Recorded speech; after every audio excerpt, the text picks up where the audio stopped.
it's good. Hit him up games, boy. Hit him up trail. More Grant Cone. More Grant Cone.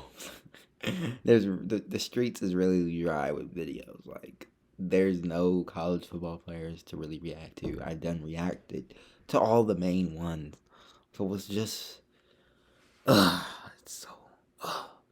But why the 49ers are probably stuck with Jimmy Garoppolo for one more year. This is the hard truth that a lot of people, including me, are probably facing, but we just don't want it to be true because we don't want Jimmy G at QB next year, but reality might be he might be the quarterback next year because knowing Kyle Shanahan, his ego's too big for him to go out and go get Deshaun Watson since he passed on him. Even though he didn't really pass on him, he got a D tackle. It's not like he got a Mitchell Trubisky like the Bears. He's too cheap to really trade up to go get another quarterback like Zach Wilson.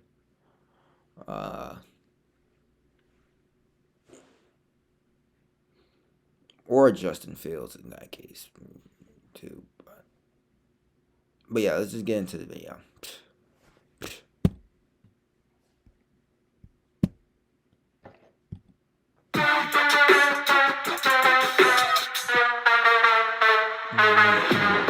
Hey, Sai. Hey, Grant. How are you? Happy birthday. Nice to finally meet you. How are you? I'm doing good. Happy birthday again. Thank you. Thank you so much. Happy birthday, Awesome. Grant. Happy birthday. Hey, Grant, Happy I know birthday. we wanted Happy to birthday. talk about Robert Saleh, but I want to talk a little bit about Kyle and Jimmy. So one of the things that I feel, it almost feels that Kyle is always on needles, right? When he talks about Jimmy and why he wants to keep Jimmy around. What I feel the reason why he's hesitating to get rid of Jimmy is because of he fears that he may lose the locker room. Because if you think about it, one of the things that Kyle has done really well is to keep the locker room together. Yeah. And especially if you think like he has lost 3 out of 4 seasons. Yes, there was a Super Bowl in between, but he lost. And if you look at Doug Peterson, who had a lot of winning record, he even won a Super Bowl. He won the Super Bowl, but he lost the locker room. And it's I think that's one thing about Kyle, which he has done really well, is to keep the locker room together. Now, if he gets rid of Jimmy, the problem is Jimmy has really good winning record, and Kyle has not been able to win without Jimmy. And Jimmy is popular in the locker room. So what I feel is the reason why he's still so hesitating is like if he gets rid of Jimmy and the replacement bombs out, then he's going to lose the locker room. And I feel that that's the biggest thing. And Kyle needs to let Jimmy fail one way or the other before he can find the replacement. This is why he cannot bring in Trubisky. He cannot draft a rookie quarterback. He cannot. He's just stuck. And the other interesting thing is, he had a golden parachute last year with Tom Brady, and that's what is even more frustrating is like, because if he got Tom Brady in, like, he could have easily got rid of Jimmy. Nobody would question, right? Then it's not an issue. No. And I'm sure he must be kicking himself for missing. Niner fans were okay with the Niners getting rid of DeForest Buckner and replacing him with Javon Kinlaw. They would have been just fine replacing Jimmy Garoppolo with Tom Brady. We would have. Yeah, exactly. And at least, there he could justify it because, again, defensive line, there's 4 positions, and they also got Nick Bosa, right? So, in a way that justified getting rid of Buckner, hey, I cannot pay everyone. But quarterback, it's like just one guy. And if he replaces him with somebody and bombs out, I feel that that's going to be a disaster. And which is why I feel that Kyle will still, if he has an opportunity. Even if we would have got Tom Brady, it's not excusing the fact that everybody got hurt this year. We would have still been the same 6-10 team that we finished off as. If we sign Tom Brady, that's not stopping Nick Bosa from getting hurt the second game of the season. Or was it the first? It was one of the two. It's not stopping Raheem Mostert from injuring his ankle. It's not stopping Deebo Samuel's hamstring problems. It's not stopping George Kittle from having his ankle problem. And I think it was something else. It's not stopping the fact that Richard Sherman was pretty much out the whole year. He only played like a handful of games. It's not stopping the fact that our secondary was pretty much beat up all year. Probably, I think the only healthy one for real was Jimmy Ward and Jason Verrett. Who else was hurt on our team? It's not stopping Mike McGlinchey from playing terrible all year long. It's not stopping Eric Armstead from playing terrible all year long. So if we would have got Tom Brady, it would have been for just this year, because I really truly believe he would have been a 1-year deal. It was a 1-year deal.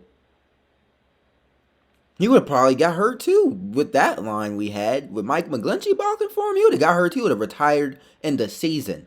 In the season, he would have retired. Tom Brady would have retired in the season with Mike McGlinchey blocking for him. Just saying. So it's not stopping a lot of things that happened to us this year. I don't want to hear that. If Jimmy G was hurt first game. He was playing terrible first game. Only thing that would have benefited us with Tom Brady being there was that we would have beat the Cardinals. That's it. We would have beat the Cardinals. Because everybody else was getting hurt. Do you really think Tom Brady was going to take a team full of backups like that? He's not the young Brady we all knew and love. He's not that anymore. He's an older Brady that needs talent around him. He's not that same Brady that can just take nobodies and make them into everything. We saw that last year with the Patriots. He got blown out. He got pick six by the Dolphins and then just dismantled by the Titans in the playoffs. Could you argue that he would have probably got us to the first round of the playoffs? Yes, you could argue that because he did get a terrible Patriots team to the playoffs. Yes, he did. But it's not excusing all the injuries. It's not excusing. Signing Tom Brady is not excusing all the injuries. But back to the video.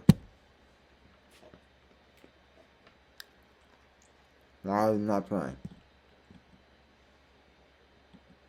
Kirk Cousins, like he would love to do that and replace Jimmy with Kirk Cousins, but still he cannot do that, like because it's almost Jimmy needs to fail. That's a great point. And the cruel thing about 2020 is that he got hurt. He has another excuse. And then he comes back this year. And the funny thing is, if he struggles in 2021, he could say, well, I was coming off an injury. I didn't play much last year. Correct. So it's like he always has an excuse. I feel like I would be pretty frustrated with Jimmy if I were Kyle Shanahan too. It's out of my hands. It was supposed to be my team, and it's not. It's Jimmy's. Correct. Yeah, exactly. And it's like he's so popular in the locker room, and Kyle doesn't want to, because he doesn't want to lose the locker room. And I think because then if he loses the locker room, he's getting fired. Like he doesn't have a winning record. He has lost 3 out of 4 seasons. And I think that seems to be the challenge. The second quick one that I wanted to hit is, I feel that as we are looking for a defensive coordinator, we also need to look for a different special teams coordinator, right? Real quick, before you go on, that's a great point. I just wanted to point out that, hold on, no, keep going. Sorry. Okay. No, so I think the special teams, if you look at it, I mean, the special teams is one area I feel that it has not improved in the last 4 years. I mean, the defense compared to where it started with Robert Saleh, we improved over the 4 years and now to become one of the top defenses.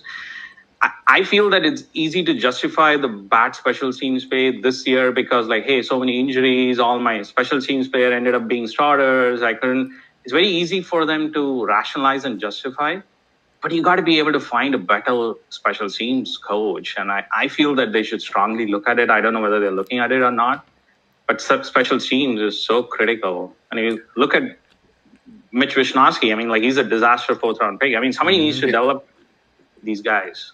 Yeah, it seems to me that special teams is an oversight for the current Niners regime. Yeah. You look at the Patriots. The Patriots prioritize special teams. They always have the best special teams in the league.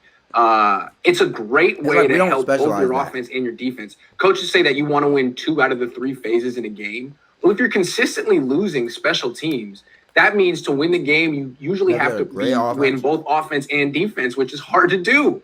So, yes, it creates more of a margin for error. Every 10 yards you get on a punt return is a first down your offense doesn't have to get. And the Niners punt returners just try fair catches. They don't even try. Yeah. Exactly. Yeah. So I think they should totally look for it and try to update coordinator.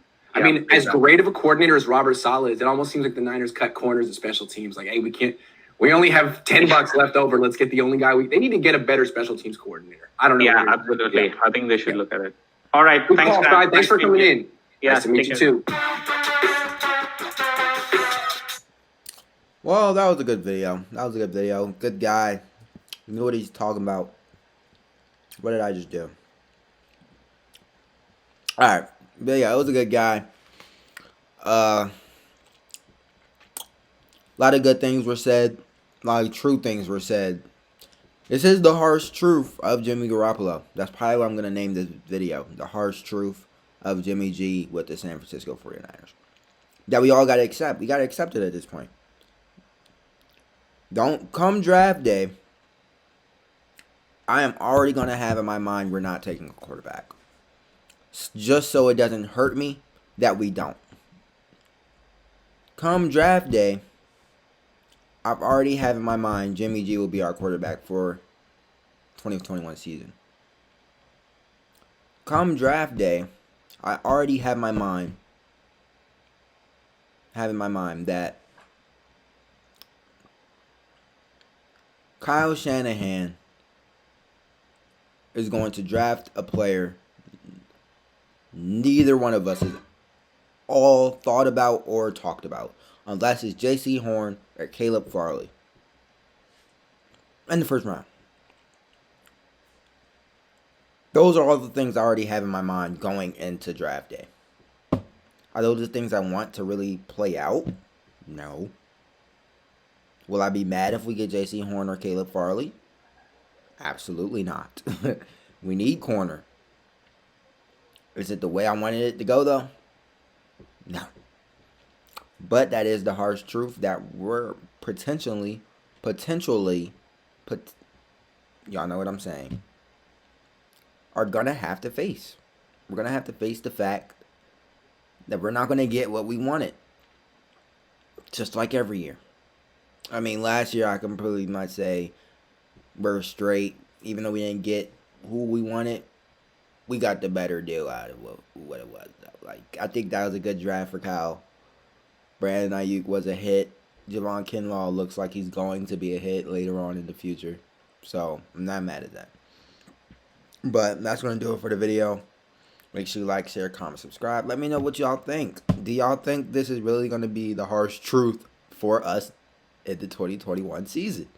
Let me know. I'm out.